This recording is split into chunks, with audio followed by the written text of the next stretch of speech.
やっほー、皆さんこんにちは、くみです。今回の動画も見に来てくれてありがとうございます。今回は私のポッドキャストエピソード31撮っていきたいと思います。今日の日付は1月の28日です。1月28日の水曜日にこのポッドキャストを撮っています。みんな今週どうだった？はい、私大阪に帰ってきました。週末に帰ってきたんですけど、鳥取はね、もう本当に雪がすっごい積もってて、ちょっと動画貼っとくんですけど、久しぶりの雪でね、私もすごい興奮したんですけど、子供の時以来かな、なんか雪だーっていう感じで雪だるまを作って遊びました。はい、雪かきをねしたりするのもなんかすごい懐かしかったですね。鳥取県はよく雪が降るんですけど、でも多分こんなに積もったのは結構久しぶりなんじゃないかなと思います。で、私がその雪が積もってる鳥取県にいるっていうのもとっても久しぶりだったので、めちゃめちゃ嬉しかったです。大阪は全然雪が降らなくて、降ったとしても本当にちょっとなので積もることとかはなくて、久しぶりに雪かきとかして筋肉痛になりました。昔は家の前の雪かきはもちろんですけど、近所に住んでいるおじいちゃんおばあちゃんの家に行ってなんか雪かきを手伝ってあげたりとかねしてましたね。すごいそれを思い出して、あと私たちが家の前を雪かきしてたら、本当に周りの家の人たちも雪かきしに外に出て、みんな一生懸命雪かきしてて、なんか都会では見ることのない光景だなと思って、すごい、なんかうわ鳥取にいるわって、すごい懐かしいなこの光景って思いましたね。みんな一生懸命雪かきしてました。やっぱり高齢の方とかは心配だなって思ったんですけど、みんなが無事にこの大寒波を乗り越えて安全に暮らせたらいいなって思いましたね。はい、大阪は本当に鳥取とは打って変わって全然寒いですけど、もうレベルが違いますね。鳥取の寒さは本当に芯から冷えるような寒さみたいな感じだったんだけど、大阪は全然大丈夫です。はい。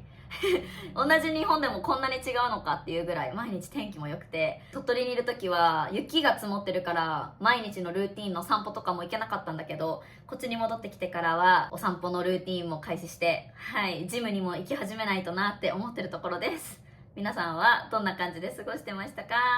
はい、今日の動画ではちょっとお話ししたいテーマがあって、皆さんネットフリックスのラブ上等っていうリアリティショー知ってますか？はい。これは日本の一応恋愛リアリティショーっていうくくりにはなるんですけど、写真貼っとくんですけど、こんな感じの見た目のやつなんですけど、今回はなんでこのラブ上等を取り上げようかと思ったかというと、このリアリティショーが今すごい日本もなんですけど、結構世界中で反響を呼んでるらしくて、特にアジア、韓国とか中国とか台湾とかね、シンガポールとかそういうところ、結構アジア圏ではめちゃめちゃネットフリックスのランキング上位に入ってるらしくて、世界ランキングでもトップ10入りを果たしたみたいなんですね。日本だけじゃなくて海外でも人気があるっていうことなんですけど、みんな知ってますかね？この番組のテーマはいわゆる普通の恋愛リアリティショー、インスタグラマーとかなんかインフルエンサーとかがめっちゃ出てるようなキラキラした感じの恋愛リアリティショーとは全然違って、出演してる人たちが社会のはみ出し者と言われるような人たちだったりとか、もともとすごい不良だった人たちっていうのが出演してるんですね。そうなので、なんかそういう日本のヤンキー文化だったりギャルっていう文化だったり、そういうのが結構バズって世界の人たちからも反響を呼んでるんじゃないかなと思ってます。なので今回はこのラブ上等っていうのから見る日本のヤンキー文化っていうのについてお話できたらいいなって思いました。結構日本のヤンキーっていう文化についてなんとなくわかるけどちょっとはっきりわかんないとか、知ってみたいなっていう人いるのかなとも思ったので、今回はそのテーマについてお話ししていきたいと思います。面白そうじゃない？はい、じゃあ早速本題に入っていきたいと思います。まず皆さんはヤンキーとかギャルとかそういう文化聞いたことがあるんでしょうか？東京リベンジャーズっていうアニメ、漫画もあるんですけど、映画もあるのかな？東京リベンジャーズっていうアニメも結構ヤンキーの子たちの多分アニメなんですけど、それもすごい人気ですよね。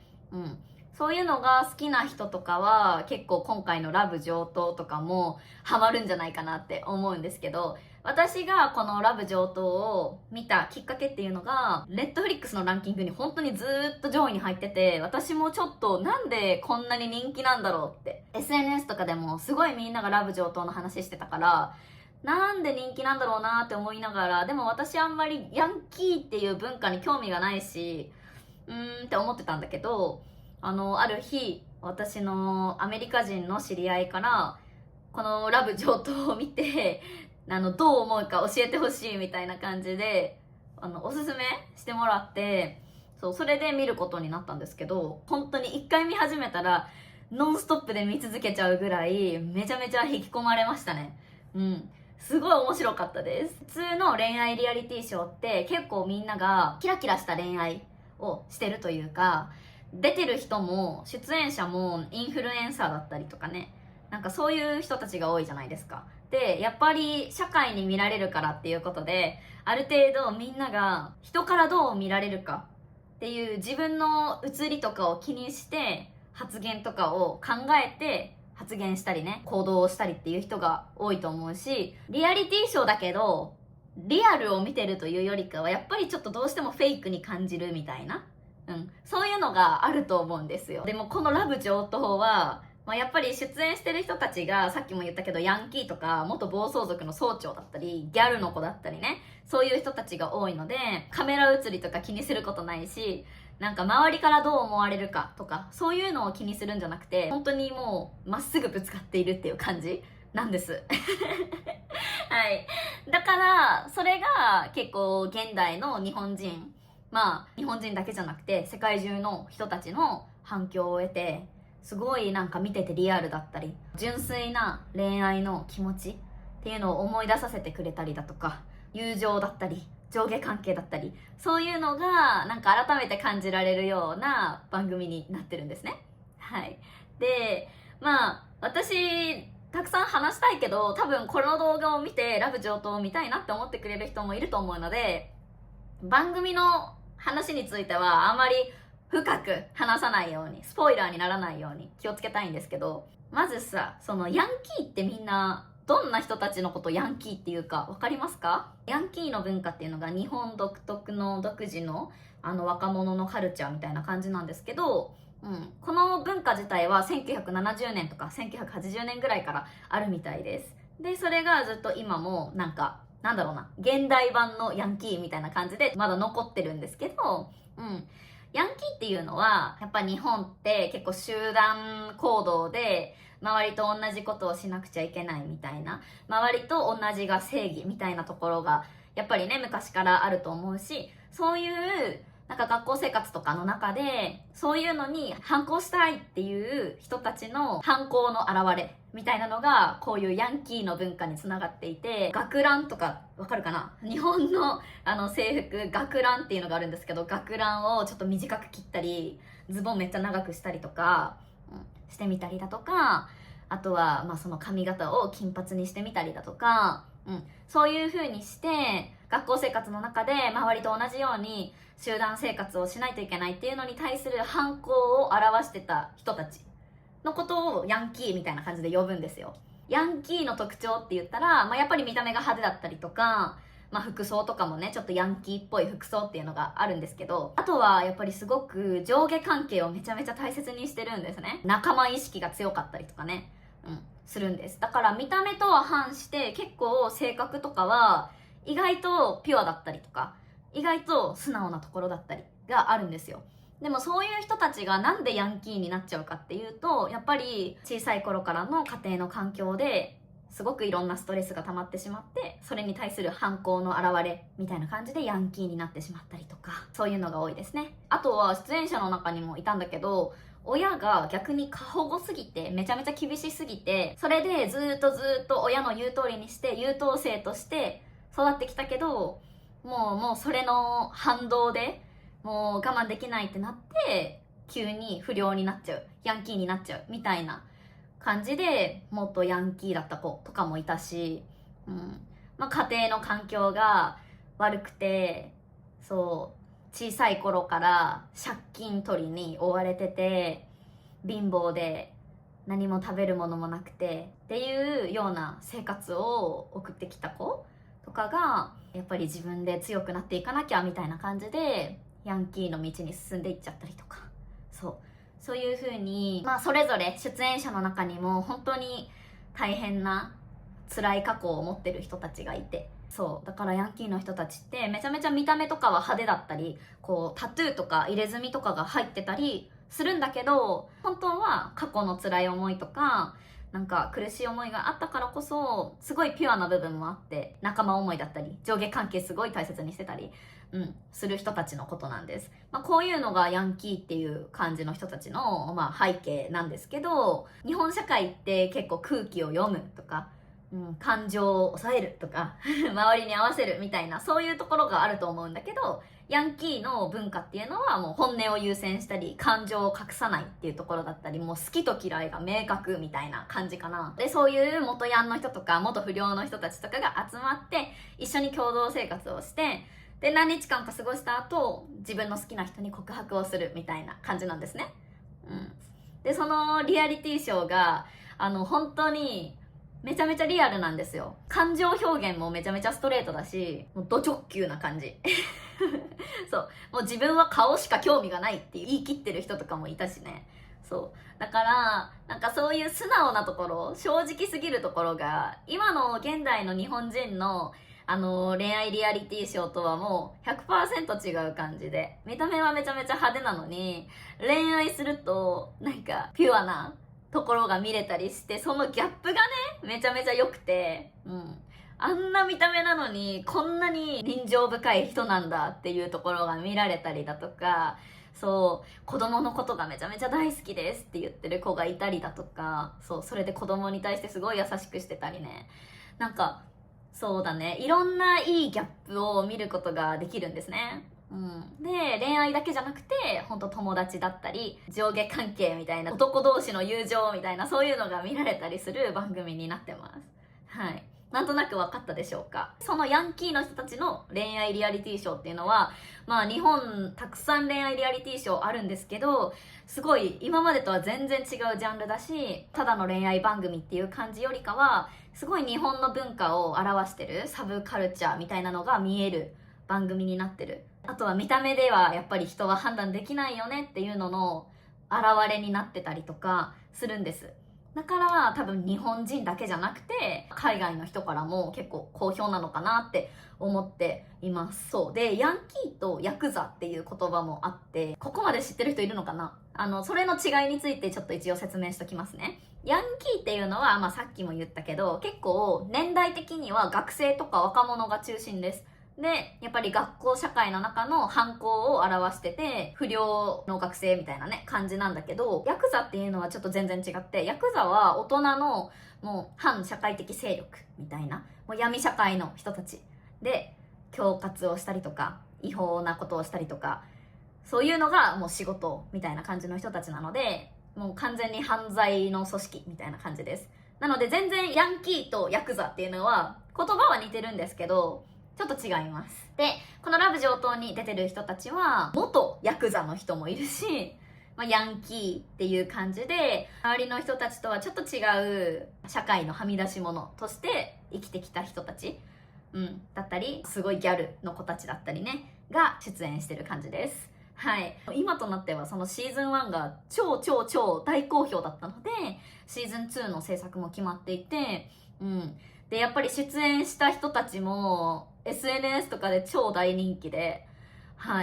見ますね。私も SNS のフィードとかでめちゃめちゃラブ上等に出てきた人たちの投稿がすごい出てくるし、見た目はねやっぱ派手だし怖いなっていう感じだけど、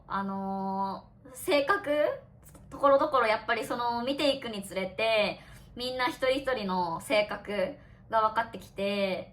見た目じゃやっぱ分かんないような、こんな風に考えてるんだとか、過去の経験があってこういう考え方になったみたいなね、情が熱いところがあったりとかして本当に面白かったです。ぜひ皆さんにも見てほしいなって思うような作品でしたね。結構日本語勉強してる人から見たらラブ上等は難しいかもしれませんね。やっぱヤンキーの人たちのヤンキー語みたいな、なんかヤンキーの人たちしか使わないような言葉みたいなの結構出てくるので、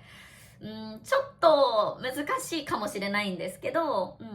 でもね、すごい日本のカルチャー、文化を知る手段として、こんな文化もあるんだな、みたいなのの勉強にはなるのかなって思いました。私の生徒さんとかもね、結構このラブ上等を見てる人いて、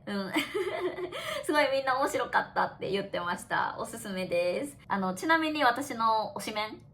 好きな人を言っとくと、私女の子ではキーちゃんがめっちゃ好きでした。キーちゃんっていう子はすごいギャルの子なんだけど、見た目メイク講師の子、めちゃめちゃメイクがもうその子のメイクめっちゃギャルっていう感じなんですけど、見た目はめちゃめちゃ派手だけど中身がすごい大人っぽくて落ち着いていて、考え方とかがすごい大人びていて、なんかお姉さん的な感じでね、すごい私は好きでした、キーちゃん。で、男性はなんか私の元々のタイプがヤンキーみたいな人たちあんまりタイプじゃないので、ちょっと見た目のタイプは全然いなかったんですけど、中身はつーちゃんが好きでしたね。大人だったね。なんか見た目とは違って、みんなの輪にいる時はすごいムードメーカーでね、なんか盛り上げてる感じだったけど、二人っきりになるとめちゃめちゃ落ち着いていて、包容力がある感じ。包容力がある。何言っても自分が背負って守っていくぜみたいな感じの男気がある感じで、私はつーちゃん好きでしたね。はい。やっぱり一途な人がいいね。一途だったね、めっちゃつーちゃんは。だからかっこいいなって思いました。はい。私がすごい印象的だったシーンは、でもこれ言ったらスポイラーになっちゃうもんね。番組見たいから何も聞きたくないっていう人はちょっとだけスキップしてください。すごい印象的だったシーン、めちゃめちゃ話題になってるシーンがあって、それがなんかね、もともといたメンバーの女の子が新しく入ってきた新メンバーの女の子に対して、ちょっとイラってすることがあって、その新しい女の子に対してこう入ってたコップの中に入ってた水、飲み物をバッてかけるんですよ。その新しい女の子にバンってめっちゃキレてね。で、そんなの普通の恋愛リアリティショーで見ないじゃないですか。やっぱりみんな見てるし、周りの人たちのこととかもあるし、自分がいくらキレてもそんなね、なんかマジでキレて行動に移すみたいなのって恋愛リアリティショーじゃ見ないし、社会の人たちにどうやって思われるんだろうとか、そんなの考えてない感じだよね。なんかもう一時の感情でバンって水かけてみたいな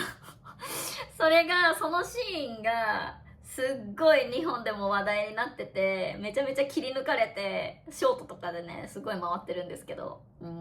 それはやっぱ印象的でしたね。私もこんなことしちゃうんだと思ってさすがヤンキーというか、ヤンキーの人たち、元ヤンの人たちはちょっと違うなって思いました。あと私的にすごい印象的だったのは、出演者の女の子の一人がね、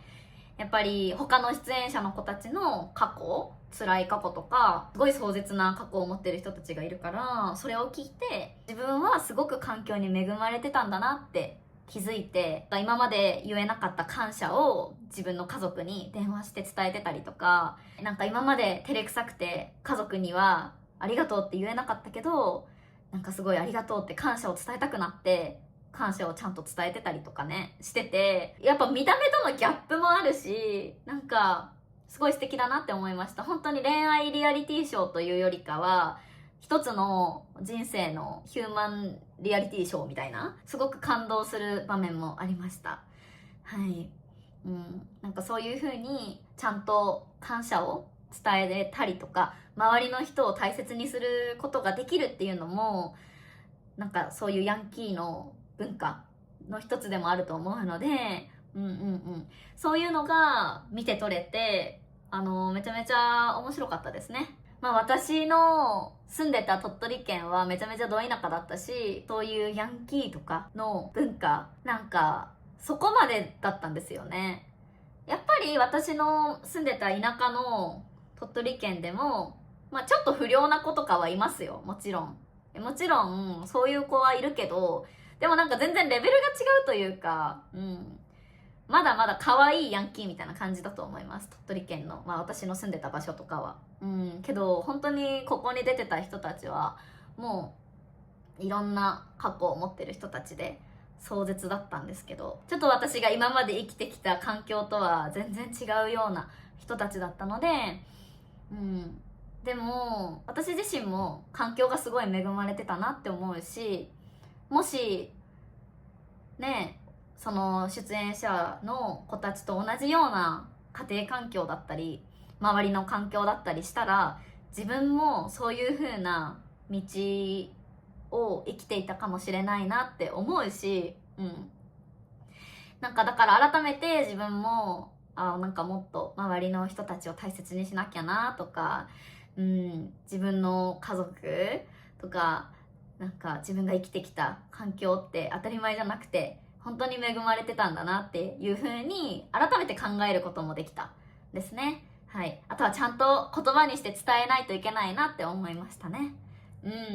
そう、なんかそういういろんな振り返りをすることができて、私もこのラブ上等を見てめちゃめちゃ良かったなって思いました。はい、なので皆さんもぜひぜひ見てみてほしいです。はい、じゃあ今回の動画はこの辺で終わりたいと思います。今回の動画はどうだったでしょうか。日本のね、ヤンキーとか、ヤクザとかギャルみたいな文化について少しでも皆さんに知ってもらえたらなと思ってます。そして皆さん気になった方はぜひラブ上等調べてみてください。日本語のタイトルと英語のタイトルがねちょっとあって、英語のタイトルは But Be in Love っていうタイトルになってます。なので皆さんぜひぜひ検索して見てみてくれたらなって思います。またもし見たら感想を教えてください。はい、じゃあ今回の動画も最後まで見てくれた皆さん本当にありがとうございます。今回の動画もいいなと思ったらグッドボタンとチャンネル登録とコメントを残してくれると嬉しいです。はい、また次の動画でお会いしましょう。バイバーイ。